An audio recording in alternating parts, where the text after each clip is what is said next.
wasiirka gaadiidka iyo jidadka ee xukuumadda federaalka Itoobiya Dagmawit Mogase ayaa sheegtay in casriyeynta lagu sameynayo dekedda Berbera ay horumar dhaqaale u yeelanayso Somaliland, Itoobiya iyo Afrikaba. wasiirka gaadiidka Itoobiya waxay sidaasi ku sheegtay barnaamij dokumentari ah oo u baahiyay telefishinka qaranka Itoobiya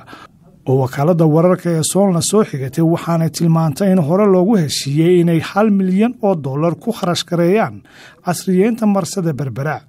Dagmawit Mogase waxa ay sheegtay in Itoobiya oo hore u isticmaali jirtay dekedda Djibouti ay ku filnaan weyday, isla markaana ay ku qasbanaadeen inay qayb ka noqdaan isticmaalka dekedda Berbera maadaama bulshada dalkoodu aad u badan tahay. wasiirka gaadiidku waxa intaasi ku darteen wejigii hore ee ballaarinta dekedda Berbera dhammaaday, isla markaana ay dekedda ku soo xidheen maraakiib waaweyn iyo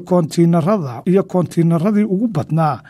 waxaanay ku dooday inay dekedda Berbera ka faa'iideysan doonaan dad ku dhow 200 milyan oo qof oo ah dalalka aan badda lahayn ee Afrika. waxa kale oo ay sheegtay in dekedda Berbera ay dabooli karto baahidii dekedeed ee Itoobiya haystay, waxaanay xustay in wadajir uga qayb qaadanayaan horumarinta dekedaha dowladaha Somaliland, Itoobiya iyo DP World. wasiirka gaadiidka Itoobiya waxa ay xaqiijisay in wax soo saarka beeraha koonfurta Itoobiya laga dhoofin doono dekedda Berbera, isla markaana wixii ay u baahdaan kala soo degi doonaan dekeddaasi, waxaana caddaysay inay dekedda Berbera ay qiimo ahaan aad u macquul tahay.